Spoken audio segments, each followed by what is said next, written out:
कि एटम क्या होता है और एलिमेंट क्या होता है। एटम और एलिमेंट के वर्ड में फ़र्क आपको ना पता हो तो बेटा इसका मतलब क्या है? इसका मतलब ये है कि आपने जो है वो आपके कॉन्सेप्ट्स नहीं है। आप फिर इसका मतलब लोग समझेंगे कि आप नालायक स्टूडेंट हैं। तो इसलिए आपको ये समझना बहुत ज़रूरी है कि एटम क्या होता है और एलिमेंट क्या होता है। तो बेटा आज का जो टॉपिक है, जो आज मैं आपको बताने लगा हूँ, वो है एटम और एलिमेंट में फ़र्क। यानी जब हम बोलते हैं कि एटम तो हमारा क्या मतलब होता है, और जब हम बोलते हैं कि फलां एलिमेंट तो उससे हमारा क्या मतलब होता है। सबसे पहले तो आपको पता होना चाहिए कि एटम क्या होता है।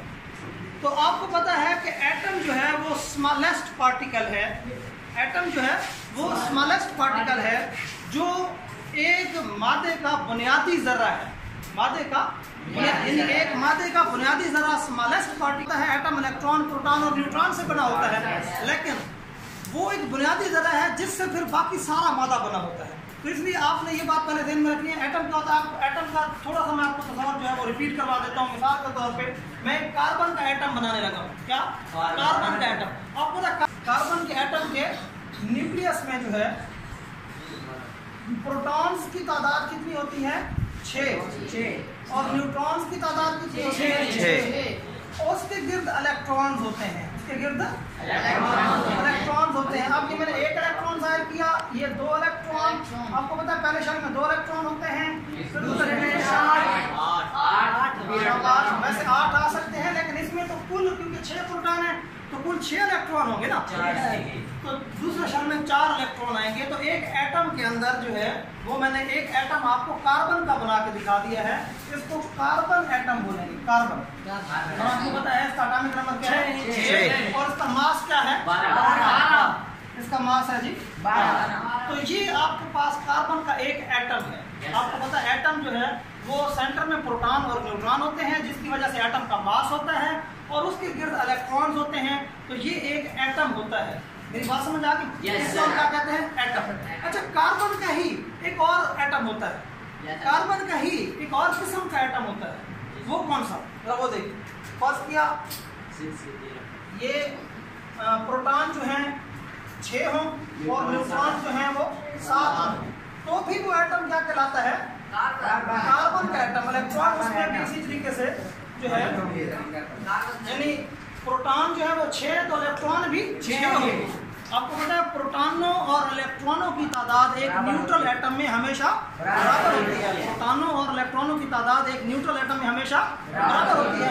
तो यहाँ पे जो है ये जो एटम है कार्बन का, इसका मास जो है वो 13 होगा, लेकिन प्रोटॉन जो है वो क्योंकि 6 है तो वो भी 6 होगा। अब एक और भी आपको पता है कार्बन का एटम, एक और भी एटम वो नहीं है। वो क्या है? उसमें आपको पता प्रोटॉन जो है वो 6 होंगे, न्यूट्रॉन जो है वो 8 होंगे। शाबाश। हाँ जी, इलेक्ट्रॉन बताएं कितने होंगे? इलेक्ट्रॉन सर शाबाश बोले 6। वेरी गुड, आप बिल्कुल ठीक बोल रहे हैं। उसमें इलेक्ट्रॉन 6 होंगे। तो 6 कैसे होंगे? पहले शब्द में 2 और दूसरे में 4। तो बेटा इसके पास इसके जो इलेक्ट्रॉन आपने देखा, इसमें भी 6 हैं, इसमें भी 6 हैं, इसमें भी 6 हैं। प्रोटॉन भी आपने देखा, इसमें भी 6 हैं, इसमें भी 6 हैं, इसमें भी। लेकिन इसका मास क्या होगा? इसका मास होगा इसका 6 और 14 बनेगा बेटा। 8 और 6 14। अच्छा, तो ये 3 किस्म के एटम आपने देखे, ये कार्बन के हैं। ये तीनों एटम किसके हैं? कार्बन के। ये तीनों एटम किसके हैं? कार्बन के। अच्छा, एक और एटम में बनाने लगा हूँ, एक और एटम में बनाने लगा हूँ। एक मिनट जी, आपने मुझे बताना है ये एटम किस एलिमेंट का एटम है। तो आपने मुझे बताना है। ये सेंटर है मेरे पास न्यूक्लियस, इसमें प्रोटॉन जो है वो 7 हैं और न्यूट्रॉन जो है वो भी 7 हैं।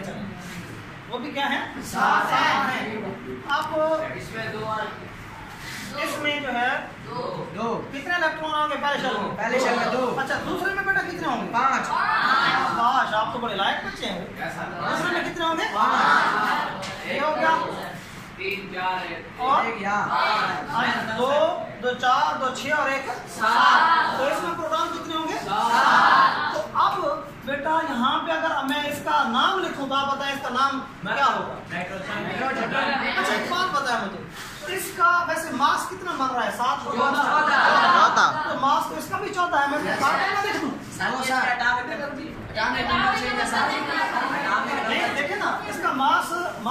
देखें 14 है ना, और मास तो बेटा इसको दिखाएं, ये भी 14 है, मास तो कार्बन इसका भी 14 है, तो मास तो 14 है, मास तो 14 है। तो अब मास की बुनियाद पे देखा जाए तो क्या मैं इसको भी कार्बन न कह दूं? अच्छा, तो मैं इसको क्या बोलूंगा? नाइट्रोजन। नाइट्रोजन क्यों? इसका प्रोटॉन है 8।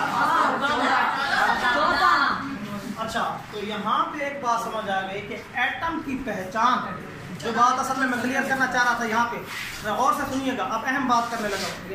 एटम की पहचान उसका मास नहीं है, एटम की पहचान उसका एटॉमिक नंबर है। अहम चीज एटॉमिक नंबर है, प्रोटॉनों की तादाद, एटॉमिक नंबर सबसे अहम चीज है। तो एटम आप अगर देखें, इसको भी मैंने कार्बन कहा, हालांकि मास 12 है, इसको भी कार्बन कहा, हालांकि मास 13 है, इसको भी कार्बन कहा, मास 14 है। तो मास से मैंने डिसाइड नहीं किया कि ये कौन सा एटम, मैंने डिसाइड किया प्रोटॉनों की बुनियाद पे मैंने डिसाइड किया कि ये कार्बन है, और प्रोटॉनों की बुनियाद पे ही मैंने डिसाइड किया कि ये नाइट्रोजन है। तो बेटा हमने, अब मैं आपको बताने लगा हूँ एलिमेंट क्या होता है। अगर मैं कहता हूँ कि फर्ज किया, मैं कहता हूँ मेरे पास एक सिक्का होता है और मैं कहता हूँ ये कार्बन एलिमेंट है, जब मैं क्या बोलता हूँ? Carbon element. तो मेरे कहने का मतलब ये होता है कि उसमें ये तीनों किस्म के एटम मौजूद हो सकते हैं।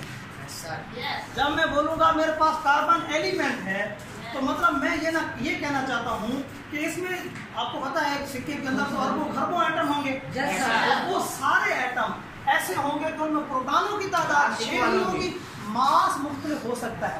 कोई एटम ऐसा हो जिसका मास 12 हो, कोई ऐसा हो जिसका 13 हो, कोई ऐसा हो जिसका 14 हो, मास मुख्तलिफ हो सकता है, लेकिन सब में प्रोटॉनों की तादाद सेम होगी। तो बेटा जब मैं लफ्ज बोलूंगा, बात आपने समझनी है, जब मैं लफ्ज बोलूंगा कि मेरे पास कार्बन एलिमेंट है, यानी ये सिक्का कार्बन एलिमेंट है, ये मादा, ये सब्सटेंस जो है मेरे पास कार्बन एलिमेंट है, तो उस वक्त आपका फोकस इस बात पे होगा, उस वक्त आपका फोकस इस बात पे होगा कि उसमें एटॉमिक नंबर 6 है और वो सारे एटम एक जैसे हैं, क्योंकि अभी मैं आपको बता चुका हूँ कि जब प्रोटॉन एक जैसे होते हैं तो उनकी कीमियाई खसूसियात भी एक जैसी होती हैं। जिसके सेंटर में प्रोटॉन एक जैसे हुए, उनकी कीमियाई खसूसियात एक जैसे हैं। तो ये तीनों एटम एक जैसे, ये तीनों एटम एक जैसे, हम इनका डिफरेंस नहीं करते। जब मैं बोलता हूँ मेरे पास कार्बन एलिमेंट है, उससे मुराद ये तीनों किस्म के एटम, हम उसमें डिफरेंस नहीं कर रहे, हम कह रहे हैं ये तीनों एक जैसे। हम क्या कह रहे हैं? तीनों एक जैसे। लेकिन जब हम लफ्ज बोलते हैं एटम तो हम डिफरेंस करते हैं। बात समझिएगा, ये कार्बन का एक ऐसा एटम है जिसमें 12, जिसका मास 12 है। ये कार्बन का एक ऐसा एटम है जिसका मास 13 है, और ये कार्बन का एक ऐसा एटम है जिसका मास। तो बेटा जब हम लफ्ज बोलते हैं ना कार्बन एटम, यानी मैं कहूँ ना कार्बन एटम जो सुराख है इसमें कार्बन एटम्स हैं, तो आपका सवाल बनता है कि आप मुझसे पूछें कि सर 12 वाले, 13 वाले या 14 वाले। जब मैं लफ्ज बोलूँ ना कार्बन एटम है मेरे पास, तो आपका सवाल बनता है कि एटम तो 3 किस्म के हैं, कार्बन के एटम तो 3 किस्म, एटम तो 3 किस्म के, तो 3 में से कौन से वाले एटम? कार्बन 12, कार्बन 13 या कार्बन 14? तो आपको समझ आई कि जब मैं लफ्ज बोलूँगा एटम तो मैं फोकस कर रहा हूँ कि कौन सा एटम।